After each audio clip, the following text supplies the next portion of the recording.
Bueno, buenas tardes. Gracias por la compañía tanto a los disertantes, moderadores y a los participantes.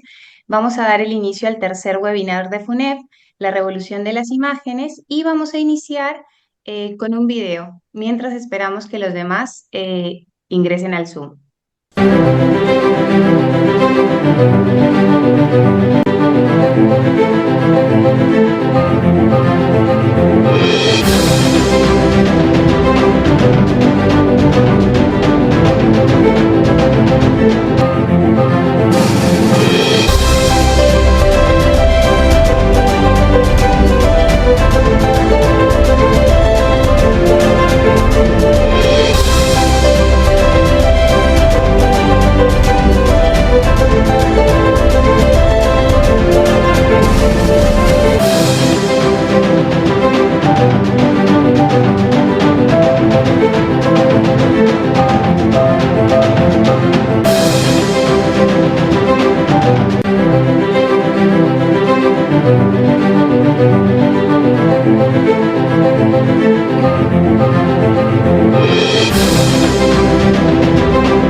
Listo.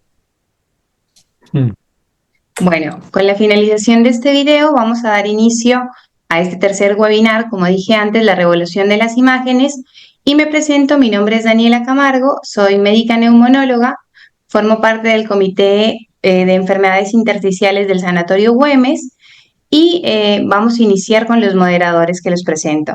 La doctora Beatriz Gil, neumonóloga en la práctica privada de la provincia de Tucumán, miembro activo también de FUNED, y el doctor Javier Abdala, médico de planta del Hospital Central de la provincia de Mendoza.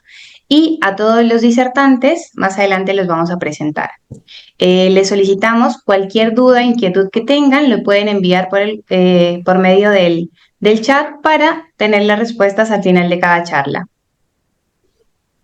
Sigo con ustedes, doctora Beatriz o Javier. Bueno, ¿qué tal? Muy buenas tardes. Entonces vamos a dar inicio al tercer webinar FUNEF sobre avances y manejo de las enfermedades pulmonares intersticiales. Y en este tercer encuentro vamos a hablar de imágenes y de inteligencia artificial, dos aspectos muy importantes que está cambiando nuestro entender sobre la patología intersticial pulmonar. Así que en directo desde Tucumán, la doctora Betty Gil va a presentar al primer disertante. Bueno, hola a todos. La verdad es que es un gusto compartir este momento con gente tan talentosa, tan querida, y poder hacerlo desde mi casa y aprender tanto. Yo lo voy a presentar a Federico Felder. El doctor Felder va a disertar sobre cuál es la realidad actual de la inteligencia artificial, como dijo Javier, en tomografía de tórax. Federico torácico, egresado de la Universidad de Buenos Aires, Fellow de Inteligencia Artificial y Enfermedades Intersticiales en el Imperial College de London, en Royal Brompton Hospital, arribado recientemente a Argentina. Nosotros estamos felices de tenerlo, pero me parece que él ya está pensando volver a Ezeiza. Pero Fede, te escuchamos, es un placer. Bueno, muchas gracias por la presentación, Betty, ante todo. Y muchas gracias a todos UNEF, que primero y principal son amigos. Siempre es un placer estar dando alguna charla para ustedes. Y estoy feliz de estar con Adri y Mike, que son radiólogos torácicos increíbles. ¿Se ve bien la pantalla? ¿Sí? ¿Estamos bien? Entonces empezamos nomás. Bueno, sí. La realidad es que tocó una clase un poco complicada, ¿no? Porque ¿cuál es la realidad actual de la inteligencia artificial en la caracterización y monitoreo de las enfermedades pulmonares intersticiales? La verdad que es un título súper amplio, tenemos poco tiempo, vamos a ir rápido, pero ante todo, lo primero que tenemos que hacer es un repaso general. Y yo sé que sus caras siempre son como repaso general, no como volver tan atrás, pero la realidad es que las herramientas de inteligencia artificial por algo se hicieron, o sea, nos vienen a plantear soluciones en intersticio. Entonces es importante entender ciertas cosas sobre las enfermedades intersticiales para poder entender el por qué están estas herramientas, ¿no? Y lo primero que vamos a hacer es hacer repasar 3 puntos importantes de las enfermedades intersticiales. Las enfermedades pulmonares intersticiales difusas tienen un curso que es variable. Sabemos que hay algunas que son inflamatorias, que van a quedar ahí, algunas inflamatorias que se transforman en fibróticas, algunas fibróticas que van a avanzar y van a progresar rápidamente, otras que no, que van a progresar más despacio. Un subgrupo de esas que son fibrosantes van a progresar con el tiempo independientemente del tratamiento que nosotros le pongamos, que esté bien, ¿no? Que son las llamadas fibrosis pulmonares progresivas. Y aparte, cuando nosotros hablamos de fibrosis pulmonar, lo primero que siempre pensamos es en FPI, en la idiopática, ¿no? Que es como nuestro modelo, la que vemos siempre en todos lados, primero aparte porque es la más prevalente. Esta enfermedad, nosotros sabemos que es una enfermedad arquetípica, lo que quiere decir es que mayormente la vamos a ver muy característicamente como una UIP, ¿sí? Pero si bien sabemos que por definición es progresiva, esta es heterogénea. O sea, no sabemos cómo va a progresar, rápido, lento. Entonces son 3 puntos importantes que tenemos que tener en cuenta sobre las enfermedades intersticiales. Y al fin y al cabo parece que empezar a hablar de pronósticos, o sea, empezar a hablar de progresión, es importante para el manejo clínico de estas enfermedades. ¿Y por qué? Bueno, un poco en este cuadro que yo ya mostré más de una vez, que está muy simplificado, más para radiólogos, es un cuadro que está en un artículo de Cotán, que lo van a poder ver mucho más desarrollado, ¿sí? Pero lo que quiere decir acá es que cirrosis pulmonar con componente inflamatorio, que son las de colágeno, sarcoidosis, la NSAID, las inclasificables y la HP, principalmente se van a tratar con inmunosupresores.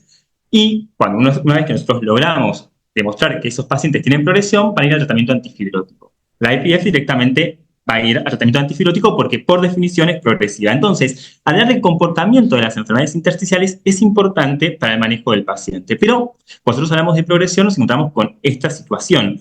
Ustedes sabrán bien que nosotros no tenemos una definición de progresión como consenso en sí mismo. Siempre como estamos, tenemos como obviamente cosas para decir que el paciente tiene progresión, pero no estamos de acuerdo todas las personas que conformamos el mundo del intersticio en relación a la progresión. Probablemente el problema está en relación al tiempo, pero tenemos como ciertos parámetros de progresión, esto es lo más aceptado, sí que lo pueden leer en un artículo que escribió Raúl en el 2023, que define progresión como empeoramiento de los síntomas respiratorios, disminución de la FBC mayor o igual al 5%, y o disminución de la LSO mayor o igual al 10%, nueva o aumentada extensión de la fibrosis en tomografía computada. Esto es lo que nosotros definimos como progresión en enfermedades intersticiales, ¿sí?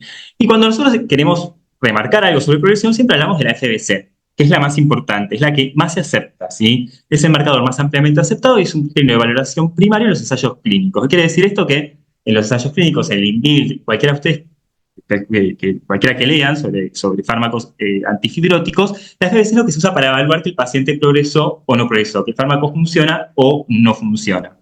Pero yo acá, yo sé que probablemente la mayoría de ustedes son neumonólogos, yo voy un poco a disfrazarme de cordero entre todos ustedes, pero en realidad voy a hacer un lobo, que voy a hablar un poquito mal de la FBC, porque voy a tratar de ponderar lo mío, que es la tomografía computada. Por supuesto, yo voy a vender lo mío.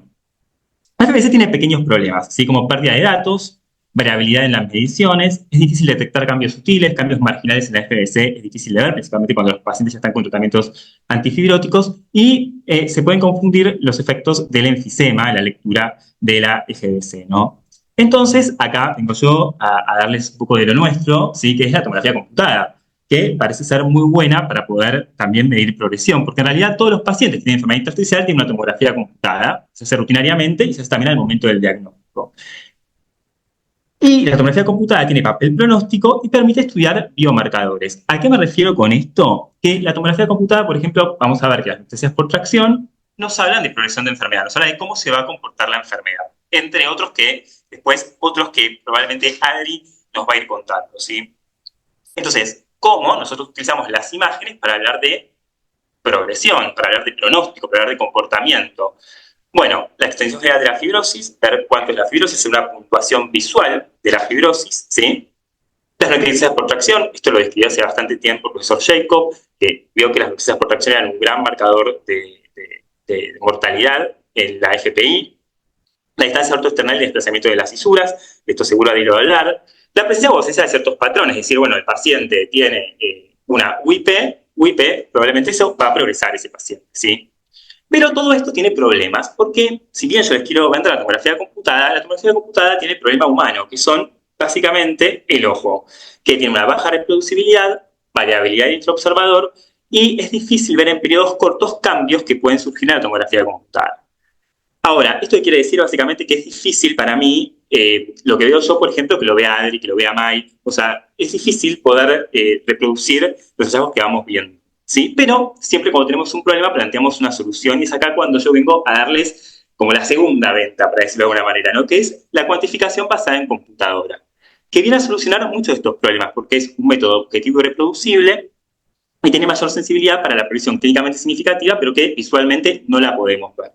Entonces, fíjense que hasta acá lo que estuvimos viendo básicamente es cómo la topografía computada nos puede ayudar a hablar de comportamiento de enfermedad, cómo los métodos cuantificados por computadora nos pueden colaborar a hacerlo de forma objetiva y reproducible, ¿sí?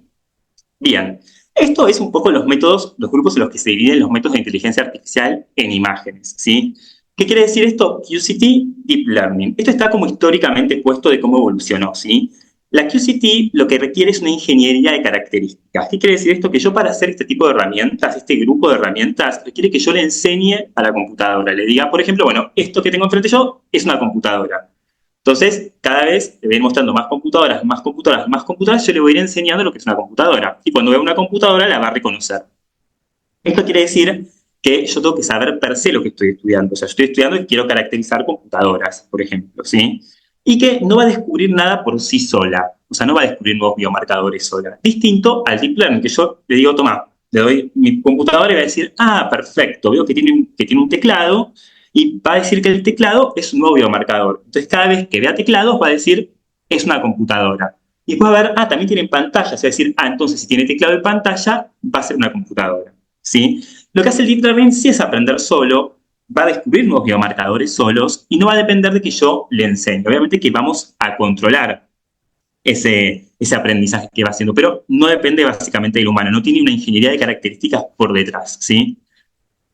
Como tenemos poco tiempo, yo lo que voy a hacer es mostrarles algunas de las tecnologías más importantes que hay, tanto en QCT como en Deep Learning, en enfermedades intersticiales, ¿sí? Y cuando uno se plantea como quién es la madre de todas, es Caliper, ¿sí? Caliper es una tecnología que hizo el profesor Jacob, que lo desarrolló en Clínica Mayo. Lo que hace Caliper es un análisis volumétrico y morfológico del histograma para caracterizar y cuantificar diferentes patrones tomográficos. Olvídense de la palabra histograma. Simplemente caracteriza y cuantifica diferentes patrones, ¿sí? Y eso hace que pueda predecir supervivencia y futuros deterioros fisiológicos. Caliper es una herramienta de QCT, de esas que les conté que no encontraba nuevos biomarcadores solo y que requiere que yo esté atrás enseñándole. Pero Caliper se hizo muy revolucionaria porque milagrosamente descubrió un nuevo biomarcador por sí sola, que fue básicamente BRS, que se llama estructuras relacionadas con la vasculatura. Básicamente lo que hace es, nos da un índice que viene de los volúmenes vasculares. Y esto fue extremadamente útil. Ahora, ustedes dirán, bueno, Fede, está todo bien, perfecto con Caliper, la palabra histograma no entiendo qué es, entiendo que caracteriza y cuantifica diferentes patrones, pero ¿en qué se usó? Bueno, yo les voy a mostrar, Caliper probablemente es la que más encuentra en evidencia, ¿sí? Por ejemplo, en IPF, la variable generada por Caliper, principalmente BRS, que les dije que es un biomarcador en control solo y que es súper poderoso, fue un fuerte predictor de mortalidad, especialmente cuando se lo comparaba con la cuantificación visual, con la semi-cuantitativa, ¿sí? En el 2018, esto es súper bueno, en el 2018, Caliper, principalmente BRS, ¿no?, se usó para reducir la corte en un entorno de ensayos clínicos. ¿Por qué? Porque Caliper hizo una buena estratificación de los pacientes. Entonces logró seleccionar de mejor manera a los pacientes, haciendo una corte más pequeña y, aparte de todo, abaratando los costos, básicamente, del ensayo clínico. Era un ensayo clínico para IPF, ¿sí? También se usó en enfermedades de colágeno, que fue un predictor independiente de mortalidad en todos los subgrupos de enfermedades de colágeno asociadas con fibrosis intersticial. Y en HP, ¿sí?, fue capaz de identificar subgrupos de pacientes con comportamiento similar a la IPF. ¿Qué quiere decir eso? Que en la HP nos pudo decir quiénes probablemente iban a progresar, porque sabemos que la IPF, por definición, es progresiva. Entonces, fíjense que Caliper nos habló un montón, en realidad, de cómo se comportaban las enfermedades, ¿sí? Sofía es otra tecnología que pertenece al mundo del Deep Learning, o sea, no a la QCT. O sea, Sofía sí aprende sola, Sofía sí encuentra nuevos biomarcadores solos, ¿sí? Y lo que nos da Sofía, que es un proyecto en el cual tuve la suerte de participar, lo que nos da es un puntaje de probabilidad de UIP, nos da una variable continua, nos dice en qué porcentaje ese paciente tiene una UIP. Y esto es importante en diferentes niveles. ¿Por qué? Porque predijo mortalidad de manera independiente de la gravedad de la enfermedad. O sea, no importa qué tan grave era la tomografía computada, nos hablaba igualmente de predicción, nos daba igualmente un índice de mortalidad de ese paciente. En la categoría indeterminada, determinada por radiólogos, fue un fuerte predictor de mortalidad. Y esto tiene una lectura por detrás. Indeterminada es esa categoría que los radiólogos no sabemos qué es. O sea, ¿qué es? Indeterminada, la verdad es que no sé qué es. Bueno, entonces, sin importar básicamente el diagnóstico radiológico que tenía, predijo igualmente la mortalidad. Y los pacientes sometidos a biopsia quirúrgica predijo mortalidad independientemente del diagnóstico histológico y la extensión de la fibrosis. O sea, y tampoco le importaba lo que decía la histología. O sea, la histología decía, es una WIP, es una probable WIP, o es indeterminada. De todas maneras, podía predecir súper bien la mortalidad. Y también independientemente de la extensión histológica que tenía la fibrosis, ¿sí? Después, esto es Proyecto Sofía, que quizás muchos de ustedes de los que están conectados han participado, ¿sí? Proyecto Sofía, tenemos 116 observadores alrededor de todo el mundo, de 37 países, que evaluaron 203 casos con sospecha de IPF, asignando un puntaje de probabilidad para cada una de las categorías basadas en las guías de FPI, de ATS, de RBC y ALA. El resultado de esto, de Sofía Project, fue muy bueno porque lo que nos mostró fue que los médicos se podían apoyar en Sofía para hacer básicamente un diagnóstico de WIPE. Voy a hablar de dos tecnologías más que están súper en boga, que todas las personas que están en el ambiente de intersticio las conocen, que también son de inteligencia artificial. Una es WRBS, básicamente esta es Radiomics, este es el nombre comercial es Radiomics, que lo que hace es nos da un score combinando dos señales, una señal que viene de la reticulación y las estructuras vasculares. Las une y nos da información, básicamente. Esa información que nos da, o sea, nos dice que es un gran marcador de mortalidad independiente de la FBC y la extensión de la fibrosis evaluada visualmente. Y lo bueno que tiene Radiomics, que tiene también otras que vamos a ver, en realidad una más que vamos a ver, identifica pacientes con fibrosis progresiva que no es evidente visualmente, lo cual esto es, claramente esto es revolucionario, porque cuando nosotros los humanos no la podemos ver, Radiomics nos está diciendo, hey, este paciente tiene fibrosis y va a progresar. Otra tecnología, que es la última que vamos a ver, que yo les voy a contar, después estas tecnologías son muy complejas y tienen muchas cosas por detrás, que si quieren después las podemos hablar, me pueden mandar mail, las podemos charlar, no pasa nada. La otra es Curate. Curate también es una tecnología que es de Deep Learning, y lo que hace distinto a lo que hace Radiomics, hace mediciones específicas y detalladas. Nos da diferentes señales de la vía aérea, de las estructuras vasculares, de los volúmenes pulmonares y de la fibrosis. Y todas estas señales han mostrado una correlación significativa con la progresión de la enfermedad, o sea, es un buen predictor de mortalidad, y también es independiente de la FBC y de la extensión de la fibrosis. El punto es, podemos hablar, hay un montón de otras tecnologías que están en desarrollo. Actualmente tenemos un montón de startups, un montón de empresas que lo están haciendo. El punto es, ¿qué vienen a hacer estas tecnologías? Estas tecnologías hacen un poco un cambio de paradigma en las imágenes y su relación con las enfermedades intersticiales, porque justamente empezamos a hablar de comportamiento, empezamos a darle otro valor a la tomografía computada, que antes justamente no tenía, no solo ponderarla como un endpoint principal para los estudios clínicos, para los ensayos clínicos, sino también darle esa potencialidad de hablar de cómo la enfermedad va a avanzar. Y un poco empezar a hablar de histología subyacente también, es decir, bueno, a ver, no sé si os importa tanto ya decir, bueno, qué tiene histológicamente el paciente, porque sabemos cómo se va a comportar, ¿no? Entonces, justamente, lo que hacen es plantear un cambio de paradigma, es hablar de comportamiento. Y por último, espero haber cumplido con los 15 minutos, me he esforzado mucho para que sea así, es por qué es bueno saber de estas herramientas que hoy se nos presentan. ¿Por qué es una buena noticia y no es una mala noticia y no vienen a competir con nosotros? Primero, porque puede ayudar a identificar a los pacientes con riesgo de desarrollar una enfermedad progresiva, lo cual es importante para el tratamiento, lo estábamos viendo, lo cual es muy importante para los pacientes. Facilita la toma de decisiones clínicas. Es importante entender que en este caso estas herramientas trabajan con los médicos, o sea, no trabajan por sí solas. O sea, básicamente es como un equipo, ¿sí? Y que nos va a ayudar a nosotros a poder tomar la toma de decisiones. Y aparte, obviamente, estratifica mejor a los pacientes para los ensayos clínicos, con lo cual son herramientas que son revolucionarias también al momento de descubrir nuevas drogas para nuestros pacientes, ¿sí?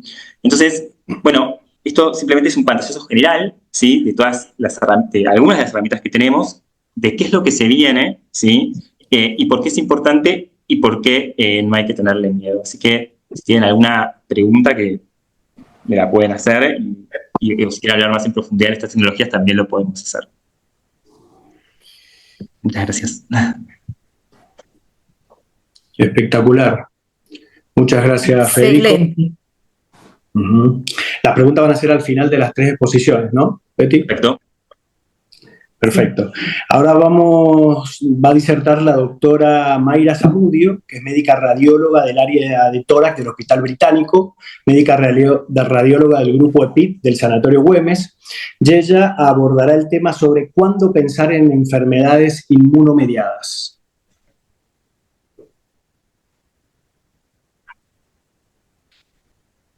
Bueno, muchas gracias a todos, muchas gracias a FUNEF por la invitación.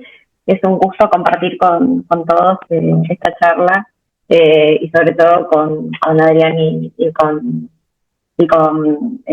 Fede. Bueno, esto es una pregunta bastante puntual, con lo cual vamos a tratar de responderla rápidamente, pero antes quisiera hacer un inicio, que por ahí quizás es medio básico.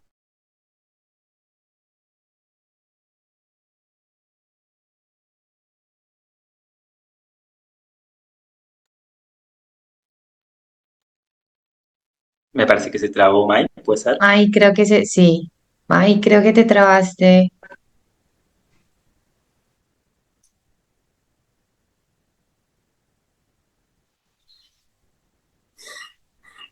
No se escucha, perdió la conexión por ahí, ¿no? Sí, Creo que sí. parece que sí. Hay que ver si Probablemente esperamos, sí. ¿no? Y si Sí, no, ahí. que empiece Ay, Adrián volví. Ahí está. Sí, Te perdimos. no, creo que algo pasó con la Sí, conexión de Mai. Sí.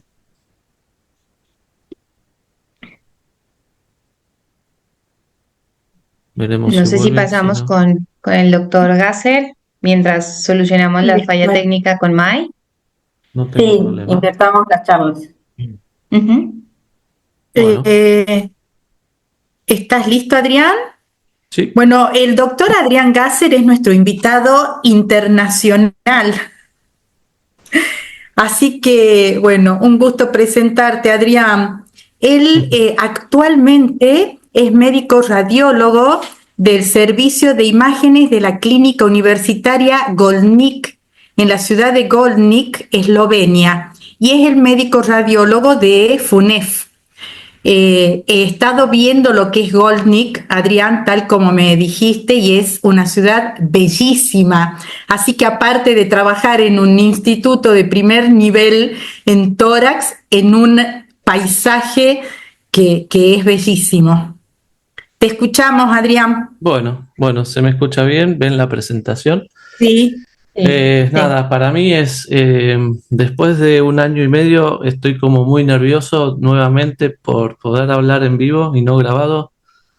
Y después del video que pasó Daniela, medio como que se me pusieron los pelos de punta ver lo que es FUNEF así medio desde lejos y ser parte de esto, ¿no? La verdad que es fuerte. Así que les agradezco a todos la presencia, agradezco y siempre digo que es un orgullo poder pertenecer a FUNEF y bueno, compartir las pocas cosas que sé, que aprendo y que me parecen importantes con todos. Yo tengo que hablar un poco de la cuantificación.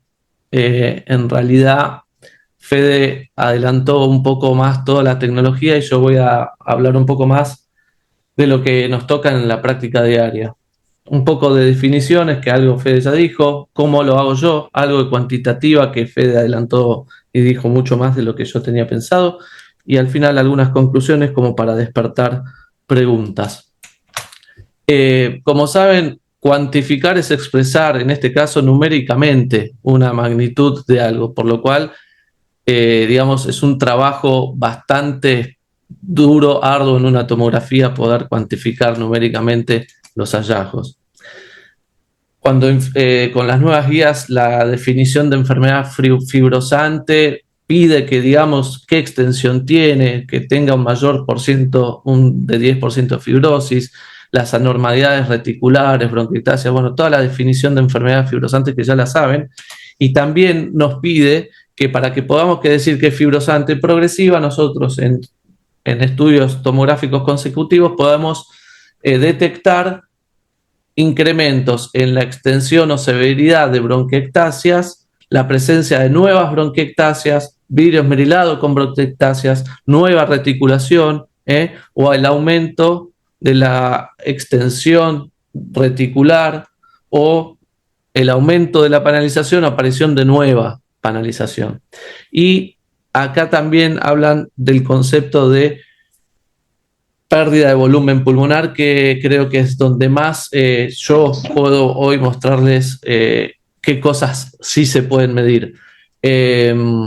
Así que, y quiero dejarles como dos planteos de interrogatorio, que lo voy a mostrar con dos casos. ¿Es realmente la transformación de reticulación a bronquiectasia y panalización un criterio duro de progresión, o es más duro que aumente la extensión, por ejemplo? Les dejo la pregunta y veremos si se las respondo más adelante. Yo sé que la expectativa de ustedes es que yo les muestre cuentas matemáticas, histogramas, fotitos con colores, que parezca Einstein explicándolo, pero y que al final les diga, miren, tiene un 20% de reticulación en el lóbulo medio. No, no. Esto es hoy. Yo con el ojo, a veces con la placa, por suerte la gran mayoría de las veces ya es digitalmente con las estaciones de trabajo, revisamos las tomografías que nos mandan.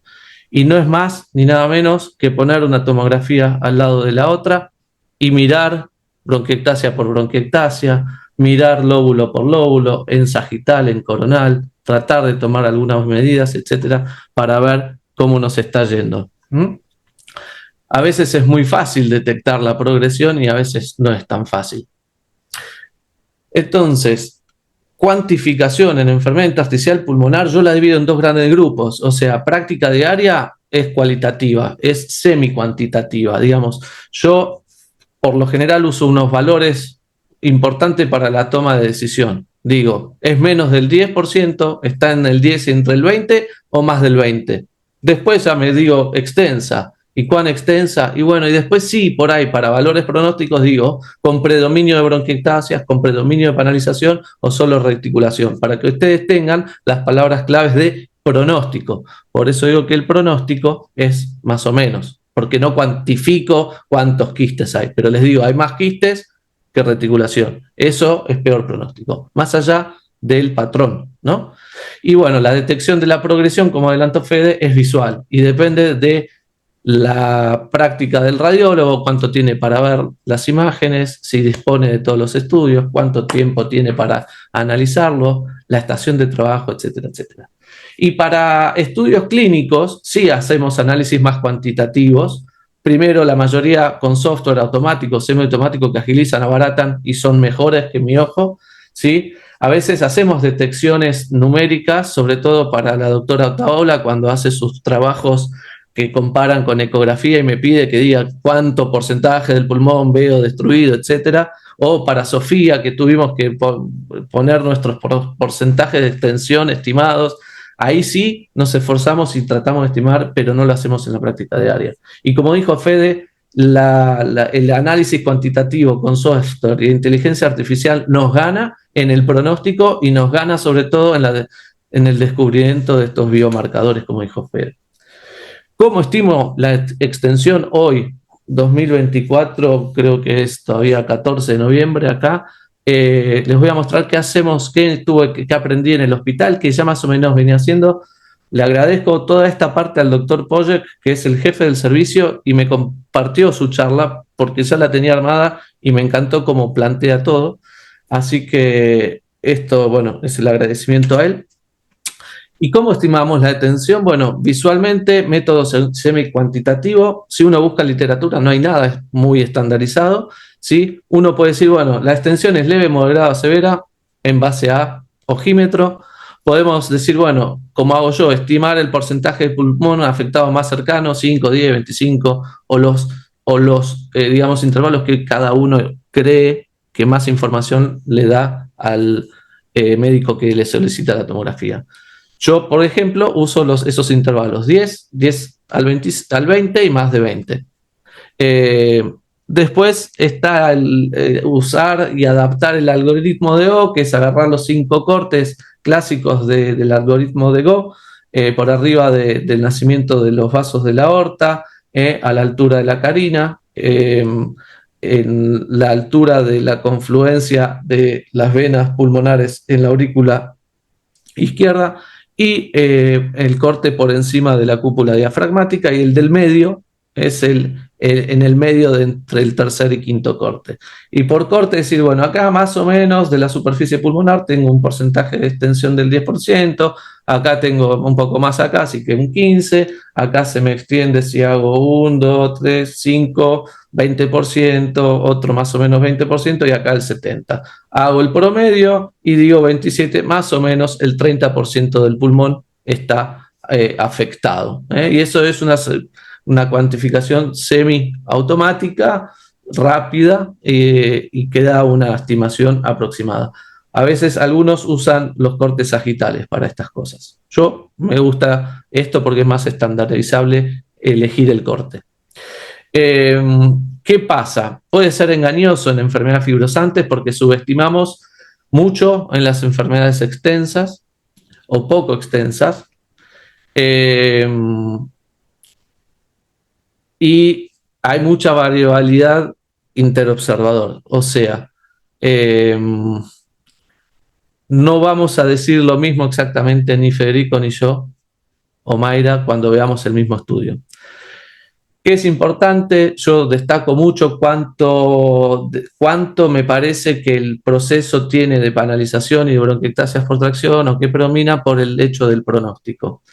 Y la pérdida de volúmenes es una de las más fáciles, digamos, de cuantificar porque es lo que más podemos medir, sobre todo la nueva posición de las cisuras a lo largo del tiempo que vamos estudiando, ¿no? A los pacientes. Después, acá está, a ver si puedo borrar esto, la pizarra. No me sale. Bueno, la idea es mostrarles este estudio que en realidad comparaba mediciones que eligieron ellos contra mediciones del volumen de la función pulmonar, como para ver si los cambios volumétricos del pulmón correlacionaban con los cambios espirométricos, ¿sí? Sobre todo en la FBC. Entonces, tomaban medidas retroesternales, o sea, digamos, el espacio retroesternal entre el esternón y la aorta a la altura de la arteria pulmonar, y podían ver que cuando los pacientes progresaban, esto se achicaba. La relación de la cisura con el borde esternal anterior y con el borde pulmonar posterior en el lugar donde la cisura, así lo dice el artículo, conoce al diafragma. Donde la cisura toca el diafragma, ahí tomamos esa medida, y lo que siempre destaco es que ellos en realidad lo que están trabajando son relaciones entre dos medidas, por lo general, salvo esta que es la única, el resto son relaciones. Entonces, a medida que se vaya corriendo la cisura para un lado, la relación se va moviendo, y eso correlacionó muy fuertemente con la capacidad vital forzada. Otra de las medidas que ellos toman es la línea medio clavicular, o sea, donde la clavícula atraviesa a la primera costilla, y tomaban desde el ápex hasta la punta, digamos, hasta la cúpula diafragmática, hasta esa altura, y hacían la relación del volumen del pulmón, o sea, de esta medición con la altura del cuerpo vertebral torácico bajo más alto. Y esa relación podía cambiar, y cambiaba, y también tenía con la pérdida de volúmenes buena relación con los parámetros de función pulmonar, independientemente de la extensión de la fibrosis, independientemente del enfisema.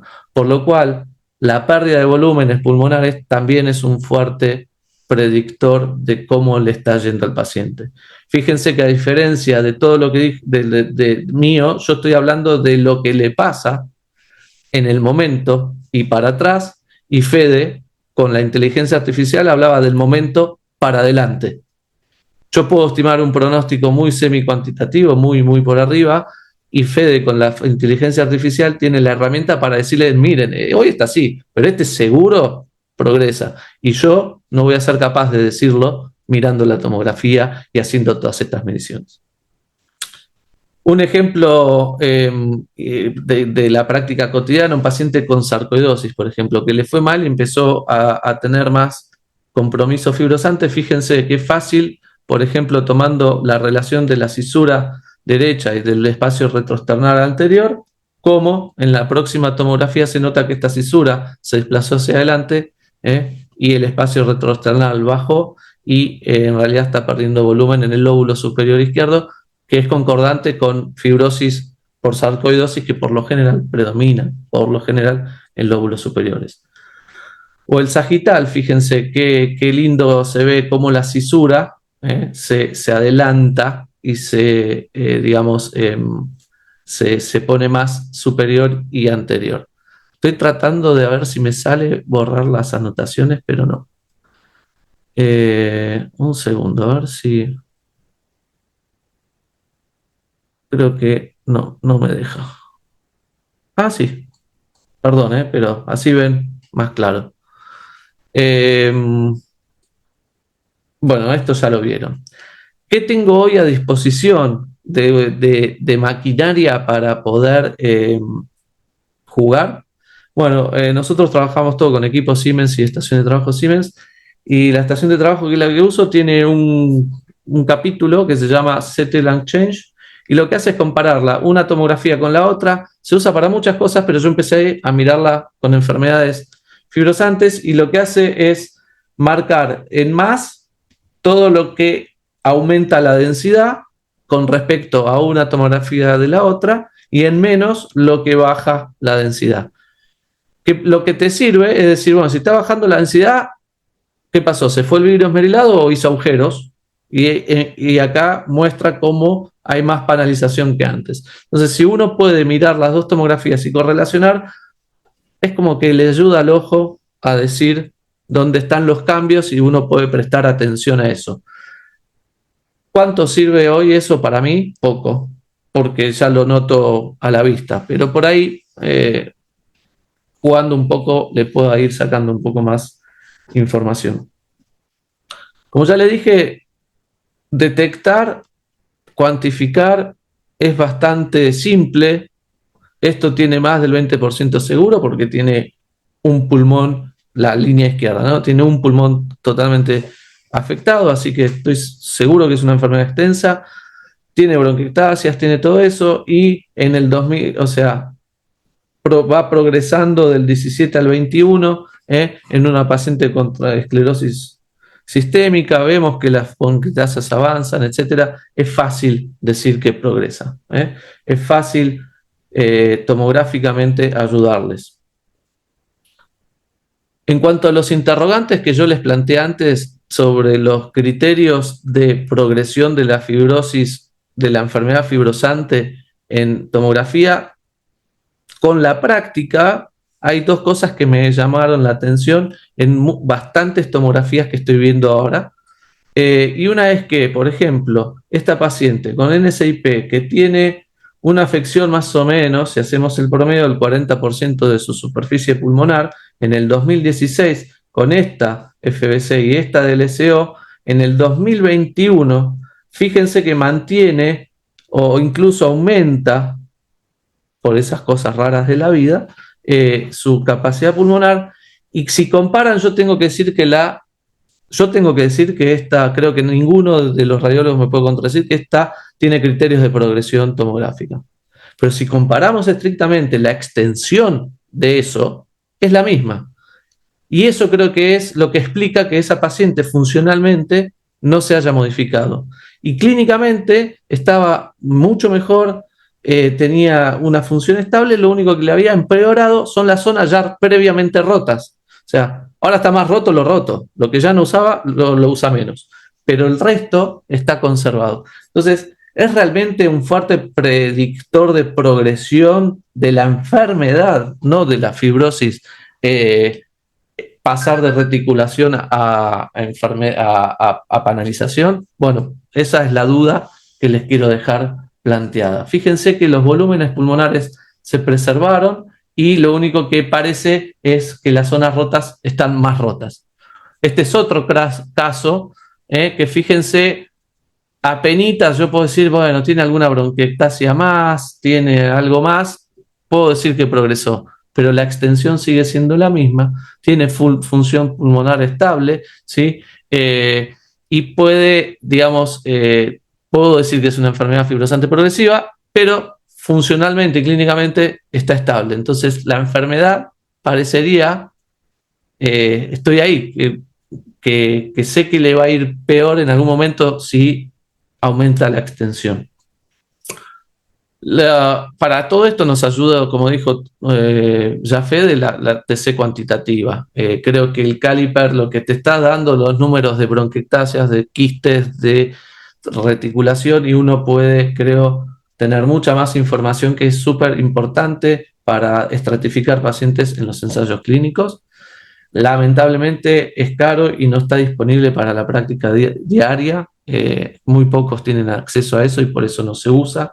Hay otros sistemas como este, por ejemplo, que también mide reticulación, pero como ya lo dijeron en la guía del 2022, todavía falta validar todos estos métodos con muchos pacientes y en la práctica clínica diaria para usarlos, así que todavía tenemos que mantenernos un poquito a la espera a ver qué pasa.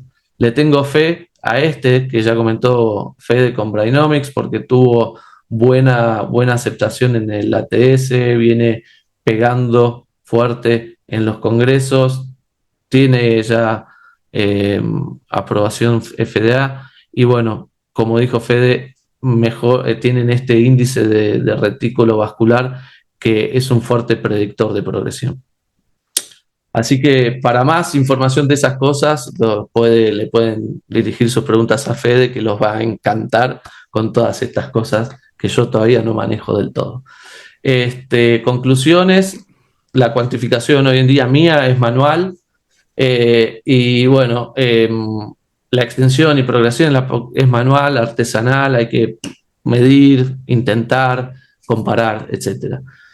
Son una buena herramienta todavía mis métodos que les acabo de mostrar para la toma de decisiones, porque ustedes saben, yo les puedo decir que progresa, les puedo decir más del 10, menos del 10, 20, etcétera, que son esos puntos claves para la toma de decisiones. Es importante practicar, ver la pérdida de volúmenes pulmonares, la posición de las cesuras, que tanto hablo siempre cuando en las charlas, los tamaños de los pulmones, etcétera. Y bueno, como siempre digo, indispensable para tomar decisiones correctas y evaluaciones correctas, las tomografías tienen que ser de buena calidad. Si no lo son, ni siquiera jueguen con ellas porque van a tomar decisiones incorrectas.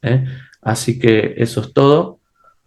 Muchas gracias. Me pasé un minutito, disculpen. Este es el hospital de Golnik, donde trabajo ahora a 20 minutos de mi casa. Yo vivo en la capital.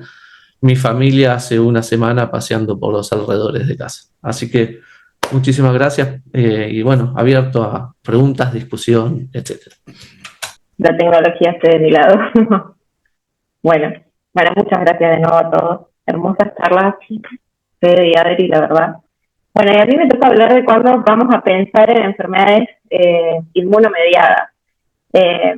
Y me había quedado, creo que en la primera filmina, simplemente esto a modo de traer cómo la inflamación y la fibrosis van de la mano y cómo arranca todo, ¿no? Comienza desde que tenemos una injuria en lo que es el epitelio de alveolar, eso desactiva una cadena, activa, digamos, al endotelio y eso desactiva, activa toda lo que es la parte inflamatoria, ¿no? Y cuando esa injuria pulmonar continúa, lleva a lo que es la proliferación de miofibroblastos y de fibroblastos, y lleva a la fibrosis. Y bueno, como algo ya comentaron, hoy dijo Fede al principio, cómo esto también puede combinarse, ¿no? Y cómo pueden llevar a lo que es la fibrosis en algunos pacientes. Entonces, tengan en cuenta que, bueno, vamos a tener fibrosis y vamos a tener... ¿pueden ver la pantalla? Ujú. ¿Sí? Sí. Bueno, no sé si yo me quedé acá. Yo hablando me quedé acá. No, Pero, no sé. estabas en un slide que decía inflamación y fibrosis, así Ok. creo que Estaba en antes. la anterior. A ver. Ese. Bueno, Ahí. simplemente para ponerlo otra vez. Simplemente La para transición. comentar que estas enfermedades inmunomediadas comparten esta parte de inflamación, ¿sí? Algunas van hacia la fibrosis, otras no, a veces se quedan en la inflamación. Un par de preguntas hasta que esto se restituya. Fede, ¿cuándo es realista pensar que algo de esto, de lo que se está hablando tanto en research en los últimos 3, 4, 5 años ya, va a poder llegar a la clínica? Sí, yo creo que esa es como la pregunta, la pregunta que todos tenemos en realidad. La realidad es que hay muchas tecnologías, como ustedes saben y como yo les dije, que se están desarrollando. Como que hay mucho fuego artificial y no sabemos cuál de todas estas va a llegar realmente a darnos resultados reales. Creo que hay muchas que están avanzadas. El primer paso es en los clinical trials. Recién algunas de estas tecnologías se están aplicando en fases tempranas de los clinical trials. Así que hasta que no pase como todo ese proceso, todavía estamos lejos de estas tecnologías. Un poco pienso también que es como esto que les decía de mucho fuego artificial, y es como una competencia a ver cuál de estas tecnologías va a llegar a darnos realmente algo útil. La realidad es que mucho de lo que nos plantean, al ser tecnologías que están dadas por el deep learning, o sea que hay una caja negra que no podemos explicar todo lo que dan, o sea, todos los resultados que nos dan es difícil de explicarlos, no tienen una explicación, tienen primero que superar eso para que puedan ser aplicadas. Entonces, tienen todavía cosas por delante que superar. Llegar van a llegar, es un hecho. Alguna va a llegar, nos va a dar resultados que no vamos a tener dudas, nos vamos a poner otra de juicio y vamos a poder usar. Pero todavía falta. Yo pienso, no sé, es una opinión personal. Bien, bueno, sí, me parece buena idea si vos tenés la presentación, Dani, porque la verdad que mientras está fuera de compartir pantalla, no se ha ido, siempre estaba ahí, Mayra, así que por Siempre ahí está. Sí, la voy a podés- compartir, así le voy pasando los slides a Mai. y volveremos al viejo sistema de siguiente, la siguiente. Exacto. Siguiente, sí. Listo, Mai, Bueno, cuando quieras. voy a hacerlo rápido. Sí, esta parte al menos que, como les decía, ya no sé ni qué video escuchar, pero bueno, ¿cómo puede convivir la inflamación y la fibrosis en esta enfermedad siguiente? Dani? Creo que vamos a empezar directamente a ver qué es lo que vamos a ver en estos pacientes. Generalmente tenemos que amigarnos con que las enfermedades autoinmunes no son solamente fibrosis, y como les decía, tenemos a veces cambios inflamatorios. ¿Cómo vamos a ver esa inflamación? Con la ocupación alveolar. Vemos consolidación, vemos virus derilados, porque justamente se llenan esos espacios alveolares de esas células y es la traducción que nosotros tenemos en la tomografía. Ahora, ¿todo virus derilado siempre es solamente inflamación? No. ¿Toda fibrosis siempre es inflamación? No. Toda consolidación, perdón. Porque las consolidaciones, si bien a veces pueden ser de esos llenados alveolares, a veces también algo de fibrosis ya tiene, ¿sí? ¿Y qué pasa con el virus merilado? El virus merilado, cuando ya tiene reticulaciones adentro, no es virus merilado puro. O sea, es virus merilado con alguna fibrosis intralobular. Así que hay que tener en cuenta y muchos ojos a eso. Siguiente. Bueno, y ahora sí, ¿cuándo hay enfermedad fibrosante? Vamos a reconocer la enfermedad fibrosante cuando tenemos retículos, cuando tenemos bronquiectasias y bronquiolectasias. El retículo, muchos no saben reconocerlos, para los que no, es el engrosamiento intralobular. Yo siempre digo que se ve como una especie de red, como una especie de malla, que le llamamos como una especie de mosquitero, que fíjense que tienen muchas linitas, y es lo que vemos acá. Todas esas micro líneas chiquititas, bueno, todo eso es retículo. Cuando vemos bronquiectasias, el bronquio nunca llega a la periferia. Cuando vemos que llega a la periferia, hablamos de bronquiolectasia. Y estas son todas por tracción, justamente por la fibrosis adyacente. Entonces tenemos retículo, tenemos bronquiectasias, ¿y qué más hace a esta enfermedad fibrosante? Y es lo que más hablaron acá, Adrián mencionó bastante, la pérdida de volumen, ¿sí? Entonces, cuando vemos que hay pérdida de volumen, cuando vemos que hay cambio de las estructuras, y todo lo que explicó Adrián, ahí prestemos atención. Y bueno, los quistes obviamente que también son parte de la enfermedad fibrosante de la etapa final y no siempre están, ¿sí? No quiere decir que tenemos que ver solamente quistes para hablar de enfermedad fibrosante. Siguiente. Y bueno, ahora, estos son los patrones, las caras con las que se van a presentar generalmente, como más frecuentes, no son los únicos, de estas enfermedades autoinmunes. Estos son como la presentación, como les digo, como la cara con la que se presentan. Tenemos el patrón de UIP, de neumonía específica, de neumonía no específica, neumonía intersticial usual, que es la UIP, neumonía intersticial no específica, que es la NSIP, que sería la del medio, y la neumonía organizada, que hay algunos que también se presentan con neumonía organizada. Recuerden que para lo que es la UIP vemos una enfermedad que es heterogénea, que predomina en las bases porque tiene gradiente apicobasal, puede tener la presencia de quistes, pero generalmente es retículo con bronquiectasia, bueno, quistes, bien periféricos, ¿sí? Ahora, qué distinto que es la NSIP, que vamos a ver un patrón mucho más homogéneo a los ojos. Fíjense que la cantidad de fibrosis o de inflamación que vemos es muy pareja, ¿sí? Distinto de lo que sucede en la UIP, que tenemos fibrosis, áreas de fibrosis con poca traducción, áreas de pulmón normal, áreas de fibrosis incipiente y fibrosis avanzada, ¿no? Y después tenemos a la NSIP, que es mucho más homogénea, fíjense que es más lisa, por así decirlo. Mucho virus esmerilado, puede que no tengan virus esmerilado y tengan más retículo, en este caso justo tenemos retículo también, y espacio subpleural. Esto es como lo más típico de la forma de la presentación. Y la neumonía organizada, que tiene muchas caras, pero en su presentación como consolidaciones, como que dejan áreas parchadas de pulmón sano, consolidaciones o engrosamientos inclusive perilobulares, perilobares, ¿sí? Que es tan típico también de esta neumonía organizada. Bueno, siguiente.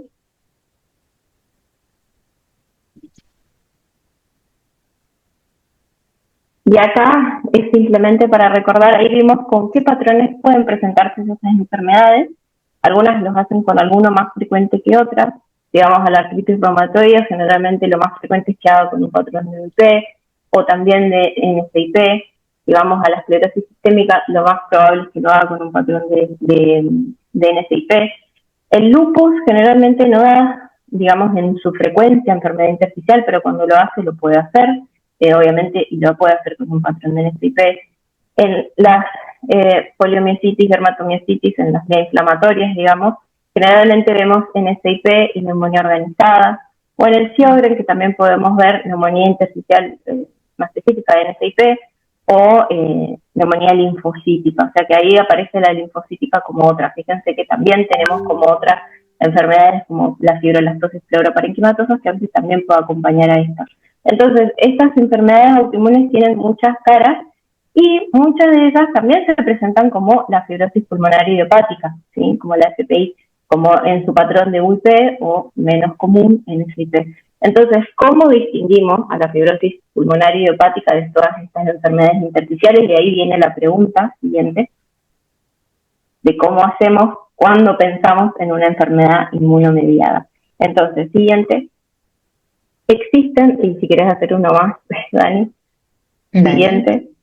Ya en el 2018, distintos grupos, el doctor Chang fue en realidad el que lideró el primero, que comparó pacientes con enfermedades con FPI y enfermedades de tejido conectivo. Entonces ahí vieron a ver qué signos eran los que predominaban en estas enfermedades de tejido conectivo y se sacó estos 3 puntos que fueron los que más se repitieron, y es el panal de abejas exuberante, la distribución anterior en los lóbulos superiores y el signo de borde recto.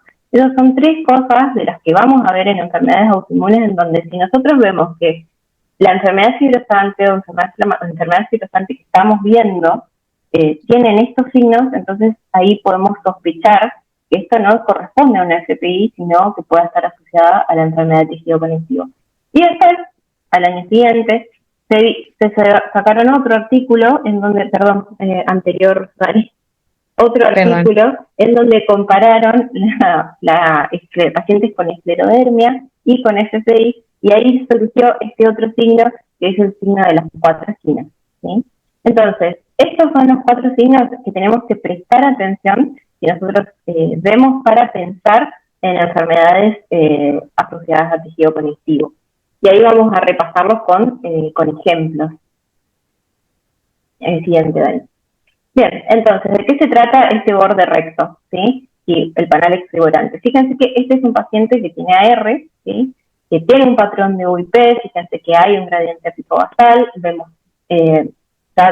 panalización, ¿sí? Y ahora, si miramos los quistes, son bastante más grandes de lo habitual. Generalmente la UIP típica tiene quistes de menos de 10 milímetros, estos fíjense que superan los 10 milímetros, entonces ya tengo panalización que es exuberante, esto ya es uno de los signos. Si me fijo en el corte coronal, voy a ver que si bien hay compromiso de los lóbulos superiores, veo que dentro de todo, el centro del pulmón, que es algo que en la UIP está siempre conservado, pero si vemos que desde el inicio hay como pulmón sano y de repente hay como una línea abrupta y todo panalizaciones, como hay un cambio de fibrosis, una especie de pulmón sano versus fibrosis, pero con una línea bien marcada. Entonces, ese es el borde recto, ¿sí? Entonces, este paciente tenía bastante compromiso y bastantes cosas de autoinmunidad. El panal exuberante, el borde recto, pero si miramos también el compromiso del sector anterior, lo vamos a ver en la próxima filmina, pero también ese compromiso anterior de campos medios y superiores, en realidad, ¿no? Previo. El siguiente. Bien. Entonces, acá vemos otro paciente, si este no es una UIP, fíjense que vemos bronquiectasias por tracción, retículo, un poco de vidrio esmerilado, que es este vidrio esmerilado ya de fibrosis, ¿sí? Vemos que hay compromiso del sector anterior, hacia las bases también hay, pero la diferencia también es que vemos que hay compromiso peribroncovascular. Entonces ya cuando hay compromiso peribroncovascular dejamos de pensar tanto en un patrón de UIP, como les decía, el UIP siempre tiene el centro bien conservado, y entonces esto ya se parece más a una NSIP. Y cuando vamos al corte coronal, vemos que hay áreas de parénquima bastante sanos y de repente un límite abrupto con toda la fibrosis. Hay pérdida de volumen, fíjense cómo se elevan estos semidiafragmas. Entonces, esto es otra manifestación, digamos, de enfermedad autoinmune con un patrón de NSIP, en donde vemos este signo de borde recto. Siguiente. Ahí vemos en la reconstrucción con técnica de mínima intensidad de proyección cómo se ve mejor el signo que les decía. Se ven muy bien las bronquiectasias y las bronquiolectasias en el corte coronal y en el corte sagital, que acompañan con un poco de este vidrio esmerilado y la diferencia que hay con el pulmón sano. Siguiente.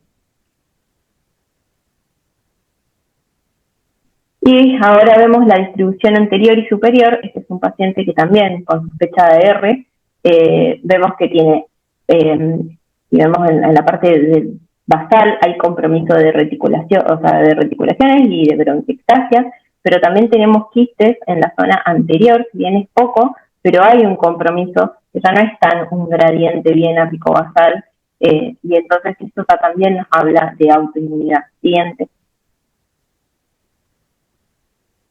Y este es el signo de las 4 esquinas, que les decía que fue descrito en estos pacientes que vieron más que nada con esclero, en donde vieron el compromiso apical y posterior en los lóbulos inferiores y en la zona anterior de los lóbulos superiores, sobre todo, que forman como estos 4 en un mismo corte, inclusive a veces podemos ver como 4 esquinas. Esto es otro signo también de autoinmunidad. Siguiente. Y esta es una paciente simplemente que comparte varios de estos signos, es una paciente con un Sjögren, ¿sí? En donde vemos que hay en el sector con bastante compromiso, en el sector anterior de los lóbulos superiores, hay bronquiectasias, hay retículo, poco vidrio esmerilado, ¿sí? Y se repite esto en los sectores apicales de los lóbulos inferiores, o sea que acá tenemos el signo prácticamente de las 4 esquinas. Acá tenemos el compromiso anterior, ¿sí? Si miramos hacia las bases, comienza toda la panelización y en un corte coronal vemos esta diferencia de que les hablaba. Entonces, esto todo nos habla de un patrón de UIP, ¿sí? Pero con hallazgos, o sea, con un fenotípico, digamos, autoinmune. Siguiente. Ahí vamos a ver que los signos que les estuve marcando. Simplemente las flechitas verdes del compromiso anterior, las 4 esquinas y el borde recto. Y bueno, ya casi finalizando esto, no olviden que si bien estos son signos típicos, pero también cuando ustedes vean consolidaciones, cuando vean algo invertido, generalmente las enfermedades inmunomediadas se presentan más en la neumonía organizada se presentan más con consolidaciones y se predominan más en las bases. Pero bueno, la neumonía organizada tiene una amplia forma de presentación, ¿sí? Que fíjense que acá tenemos varias de ellas, que como les decía, consolidaciones, halo invertido, respetos del espacio subpleural, arcadas, engrosamientos perilobulares. Todas estas son formas de presentación de la neumonía organizada. Si bien no se presentan estos pacientes autoinmunes, no se presentan con todos estos rasgos, simplemente para que lo piensen como parte inflamatoria. Y por último, siguiente, no quería dejar de... Bueno, este es un caso que tuvimos del hospital, en donde es una paciente con una miositis, y vemos que tenía vidrio esmerilado, bastante consolidación, hay dilataciones bronquiales, ¿sí? Que podríamos decir bronquiectasias, pero esta paciente después del tratamiento las bronquiectasias las resolvió, o sea, algunas quedaron, con lo cual yo creo que sería más prudente en este momento inflamatorio decir dilatación bronquial, pero vemos que predominan las consolidaciones, hay arcadas, hay respeto subpleural, ¿sí? Con lo cual esto es un patrón de neumonía organizada en este paciente que tiene enfermedad autoinmune. Y por último, no quería dejar de mencionar que a veces estos pacientes con enfermedades autoinmunes y con algunos, ya sea patrón de UP o de NSIP, pueden ir asociados a un componente de fibrolastosis pleuroparenquimatosa, en donde vamos a ver que el engrosamiento, se producen engrosamientos y consolidaciones bien subpleurales que se meten como en el pulmón, hay mucha pérdida de volumen, sobre todo de lóbulos superiores, hay retracción de la tráquea, hay un notch external, ¿sí? Por la pérdida de volumen misma. ¿Y por qué lo comento? Simplemente por el hecho de que para que cuando ustedes lo vean y vean que hay una posible fibrolastosis pleuroparenquimatosa asociada a la enfermedad de tejido conectivo, que ya sea con qué patrón se presente, se estudió que pacientes, esto fue con esclerodermia, con pacientes con esclerodermia, ¿no? Pero que cuando había un componente de fibrolastosis, digamos, disminuía la supervivencia. Entonces, simplemente para que cuando ustedes vean los estudios, lo piensen también de que pueden ir acompañados de enfermedad de tejido conectivo. Y creo que esta es la última, es la siguiente. Bueno, muchas gracias y perdón por estas cuestiones de Zoom y de la tecnología. Todo se resuelve. Excelente, muchísimas gracias. Excelente. Bueno, había una pregunta en el chat, Javi, de Guillermina. Dice, ¿creen que las imágenes van a desplazar a la capacidad vital forzada en términos de medir progresión? Si querés responderla para todos, Adrián, y Fede, que hiciste un comentario también. Sí, la pregunta de Guillermina, decís, ¿no, Betty? Sí, porque después hay otra.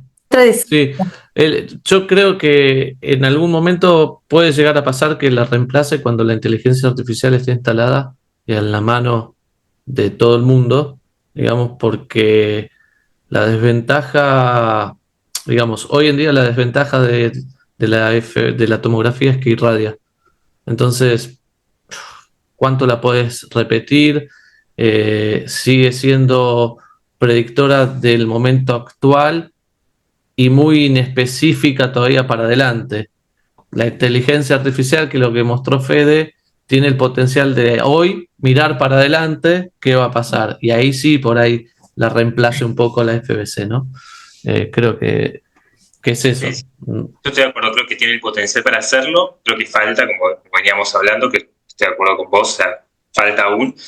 Hoy la FMC sigue siendo útil, sigue siendo lo que tenemos y está bien. Pienso que va a suceder. Las cosas apuntan a que el potencial de la tomografía se ha explotado en este sentido. Entonces, la FMC, como vos decís, la inteligencia artificial viene a decir, bueno, con esta tomografía que tenemos hoy vamos a predecir lo que va a pasar en el futuro, así que no serán necesarias tantas tomografías tampoco. Pero bueno, estamos como verdes, para decirlo de alguna manera.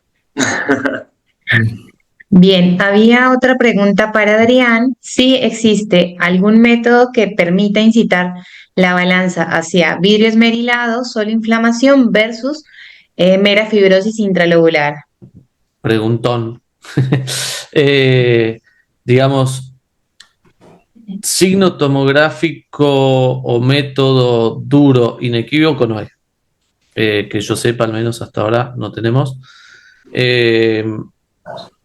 Hay 2 o 3 artículos que nombran las características del vidrio esmerilado. Es decir, bueno, si el vidrio esmerilado uno lo mira y parece algodonoso, como que es suavecito, no tiene linitas en su interior, no hay bronquiectasias, no hay nada de distorsión arquitectural, sabemos que es inflamación. En cambio, cuando ese vidrio esmerilado lo miramos y está de una forma irregular, que si uno lo intentara tocar parece que raspa, tiene ya algún componente de fibrosis. ¿Por qué? Porque engrosó septos intra e interlobulares y después, bueno, las zonas de donde está. Si hay un pulmón muy fibrosado y el vidrio esmerilado está ahí y después en un pulmón sano no hay nada, ese vidrio esmerilado no hay otra que fibrosis, ¿no? Pero bueno, creo que es mirar muchas tomografías y sobre todo ver la experiencia que como te toca que te vas dando cuenta que ese vidrio esmerilado casi nunca se va. Es muy uno de los casos más, digamos, ilustrativos son esas NSIP que empiezan con vidrio esmerilado periférico bivasal, que le hacen de todo, puede mejorar, pero hay una hilera, digamos, una fina banda que no se va nunca. Y eso yo creo que ya deja de ser inflamación, pero está por debajo del método de resolución. La que lo puede llegar a venir a discernir mejor es la tomografía, se me fue el nombre, el photon counting, que es la nueva tecnología de tomografía que tiene mayor definición, vemos más lejos. Si Dios quiere, en unos años en este hospital adquieren uno, y porque son 8 millones de dólares el aparato. Así que es tomografía con una, digamos, una detección de fotones distinta y una tecnología que aumenta muchísimo la resolución y uno puede tener más información. Creo que vamos a avanzar en ese sentido para intersticio, pero bueno, recién se están instalando los primeros equipos en Europa. ¿Cómo se llama, perdón? CT Photo Counting. Photo count, ok. O sea, acá el hospital donde trabajaba antes licitó uno, ya estaban por comprarlo y se cayó porque pasaron 8 millones. Una pregunta acá, al celular que me mandaron para Federico, es si los software de inteligencia artificial para la detección de progresión se basan fundamentalmente en los patrones sutiles que el ojo humano no puede ver, si ese es lo más importante en la detección. Bueno, en realidad, a significado clínico y utilidad, o sea, sí es de las cosas más importantes que tienen, como que ciertamente la inteligencia artificial, el intersticio, como les decía, las podemos dividir como en diferentes partes. Una sería esta, una de las importancias más grandes que tendría sería poder tener progresión cuando nosotros no podemos ver que los pacientes tienen progresión. Otra de las aplicaciones que tienen es justamente, por ejemplo, ayudar a la decisión los neumonólogos que no son como María, Juan y Betty, Silvia, que están relacionados directamente con la spray intersticial, entonces apoyar. O sea, tiene diferentes, no sé si me explico, tiene como diferentes metas importantes La de la progresión es una de las más importantes que hoy tenemos, pero tiene otras que son extremadamente importantes. Pero me parece que por lo que entendí que vos decías, Fede, no es solamente detectar la progresión, que con el ojo humano es difícil porque, como decía Adri, es algo cualitativo de alguna manera, sino que predice, eso es lo que le agrega, ¿no? Estos índices vasculares que predicen la progresión. Exacto, sí, sí. Nos hablan justamente de comportamiento, o sea, sí. Predicen cómo la enfermedad se va a comportar, cómo la enfermedad va a ¿A vos te progresar.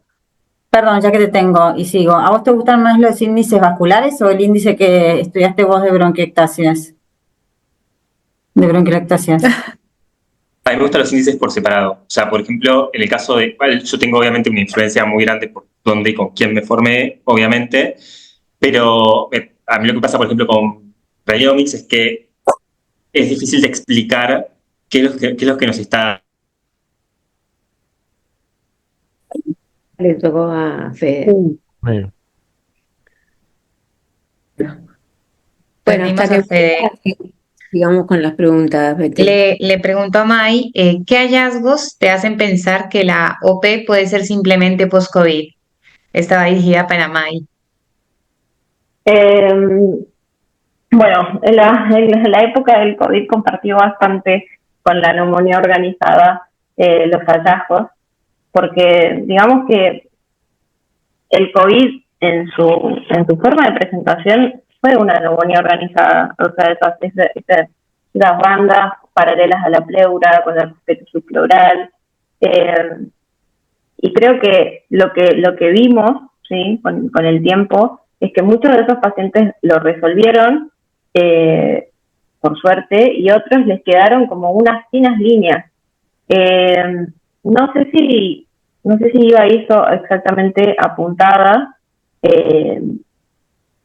pero bueno, creo que a veces el antecedente clínico sí o sí es necesario, de saber si tuvo, en qué magnitud lo tuvo, porque no es lo mismo decir que nada, tuvo una gripe en su casa tranquila, otra fue distinta, es que haya tenido respirador y que haya tenido mucha extensión en las tomografías, pero creo que sumado a la clínica, que para nosotros es sumamente importante, porque si no, una imagen es solamente una imagen, y además no sé si hay otro criterio realmente como para decir esto fue una cosa o esto es otra. Creo que el antecedente es lo que más importa. No sé si por ahí Adriano o Fede piensan otra cosa. No mucho. No, además creo que vos sos la que más experiencia ha tenido lamentablemente en COVID comparado con estos dos señores, que has tenido mucha realmente. ¿Hay alguna pregunta más? No. Había una para Fede, pero no se está pudiendo conectar nuevamente. Sí, Ay, está. grabó en un momento, perdón, yo seguí hablándole a María, como siempre, seguí hablando. Sí, Ah. todo. Sí, eso salió. Pero Sí. sí, un poco en función de lo que dijo María, yo a lo que iba era las distintas tecnologías que están dando vuelta. Vos estabas hablando de tu problema con Radiomics. ¿Son competitivas o son potencialmente complementarias? Qué buena pregunta. En general, para desarrollar estas herramientas deben ser complementarias. O sea, para desarrollarlas uno tiene que conocer lo que está haciendo el otro y se comparte la información. Pero esencialmente son competitivas. O sea, quien llega, quien gana, quien da lo mejor, compiten entre ellas. Más ahora que está muy en boga y que también la farma está aportando mucho en relación a estas tecnologías. Pues bueno, claro, la cosa ya se está tomando poniendo más seria en relación a la competencia. Ya hay muchas empresas. Sí, además hoy es una guerra comercial también, ¿no? De quién llega antes con resultados clínicamente aplicables. Bueno, si no tenemos más preguntas, a mí me gustaría hacer un par de comentarios, y es que, bueno, agradezco las presentaciones. Me parece que yo creo que a todo el mundo le resulta claro, pero no puedo dejar de enfatizarlo. Nosotros siempre remarcamos el hecho de la importancia de la consulta en centros especializados y lo remarcamos no solo porque es nuestra experiencia, sino porque está publicado en la literatura que tiene ventajas de supervivencia, hacer al menos una consulta en un centro de referencia. Pero creo que este pequeño muestrario, sobre todo las presentaciones que tienen más que ver con la bajada a la realidad, como la de Mayra y un poco menos quizás la de Adrián, lo que muestran es que el aspecto radiológico es el más crítico de todos, ¿no? Y que estos pobres radiólogos son quienes son porque se han bancado pasar horas con nosotros escuchando nuestras discusiones sobre anticuerpos, sobre prevención de enfermedad, etcétera. Y por eso han aprendido también a compartir nuestro lenguaje, a saber nuestras expectativas. Al principio no les tenía que preguntar las cosas. Bueno, pero ¿cuánta extensión tiene? Y hoy ya te cierran la boca antes de que vos lo preguntes, ¿no? Pero esto requiere dos cosas, ¿no? Una es, y en eso necesitamos la cooperación de los radiólogos, hacer lobby dentro del ámbito radiológico para que las tomografías sean de calidad aceptable y estén disponibles. Hoy dependemos de que radiólogos como los que están aquí, por lo menos los que trabajan acá, le pidan el favor a amigos que están en otro centro de donde viene el estudio que uno está analizando, para poder ver el estudio completo, porque aún cuando te pasan el link, te pasan información insuficiente, y de eso depende una decisión como darle a alguien inmunosupresores versus antifibróticos versus nada. Y la otra es, mientras hablaban yo pensaba en lo que son los falsificadores de cuadros, ¿no? Aún aquellos que miramos mucho arte, yo no soy capaz de mirar un Rembrandt falso y decir, esto es falso. Un tipo que es un experto lo ve con su lupita nada más, ya estarán probando con la inteligencia artificial, pero lo ve y dice, esto es una falsificación. ¿Por qué? Porque tiene el ojo, porque tiene los años, porque tiene la experiencia. Y hace muchos años yo decía, retaba a mis residentes, a mí no me digan lo que dijo el radiólogo, no me importa lo que dijo el radiólogo, si nosotros necesitamos que el radiólogo nos diga, hoy ya no es más así, aún quienes hacemos intersticio, necesitamos que los radiólogos expertos en esto nos hagan una descripción con la que podemos discutir, discrepar y a la que le vamos a agregar todos los matices clínicos, pero que nosotros ya no somos capaces de hacer. Entonces, además de que no tenemos la misma tecnología para mirar las imágenes, que aún con el mismo link, y que además cuando uno les manda un estudio, los tipos se toman media hora para mirarlo. Entonces, mi advocacy sería a todos los que participan, que supongo que son fundamentalmente neumonólogos, no le pidan a un radiólogo que informa 50 tomografías por día, de las cuales entran rodillas, cerebros, abdomen, adrenal, músculo, que el tipo pueda dar este nivel de detalle. Y entonces uno todo el tiempo recibe tomografías que te dicen compatible con fibrosis pulmonar. Y vos quisieras saber quién es el tipo que te informó eso para ir y matarlo, ¿no?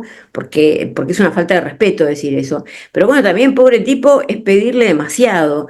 Entonces, como siempre digo, todo el mundo tiene un teléfono inteligente hoy en día en la Argentina, así que viva donde viviera y trabaje en entorno público, en entorno privado, lo que fuera, consultemos al menos las tomografías con los radiólogos que hacen tórax y que entonces saben de tórax, de la misma manera en que uno le manda las biopsias de tórax a Gloria Olmedo y no le va a mandar la biopsia de músculo o la biopsia de cerebro, porque no es lo que hace ella. Así que me parece que lo más importante de todo lo que nos han mostrado hoy es que es fácil, que a ellos les parece fácil. O sea, Mayra te mira una tomografía, y digo lo de Mayra porque es la que era la presentación más relacionada con la vida de todos los días, te mira una tomografía y antes de que vos le cuentes la historia ya te dice, esto es una enfermedad inmunomediada.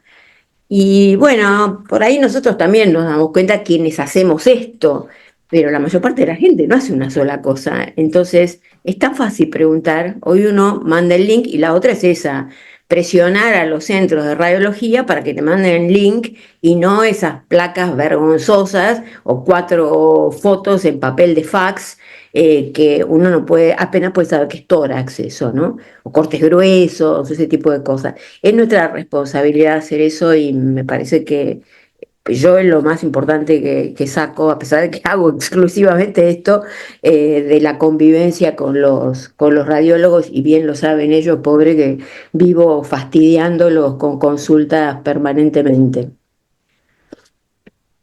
Gracias, Silvia. Muy atinado tu comentario, porque la verdad que sí, la mayoría somos neumonólogos y quizás no solo de centros donde se pueda disponer de radiólogos especialistas en tórax como estos tres genios que realmente nos han dado unas disertaciones muy lindas.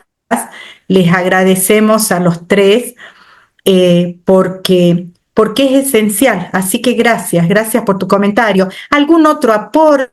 ¿Alguna otra pregunta? La verdad es que yo a los imagenólogos de acá, del equipo multidisciplinario, bueno, a Fede, Adriana, Mayra la conozco menos, pero digo de que me gustaría tenerlos en mi mesa de luz, porque la verdad que así de importantes y necesarios son, de verdad, para los que hacemos intersticios, así es. Excelentes presentaciones, la gente comenta y agradece.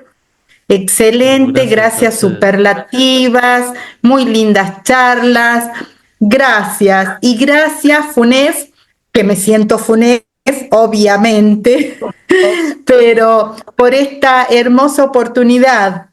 Y bueno, que sigan las webinars. Gracias, Javi, gracias Daniela. Gracias a todos, gracias, Bueno, muy bueno. Gracias. Les comento que igual la clase va a quedar grabada y va a ser accesible en la plataforma de YouTube, y les recordamos este videíto para que lo tengan en mente. Feliz noche.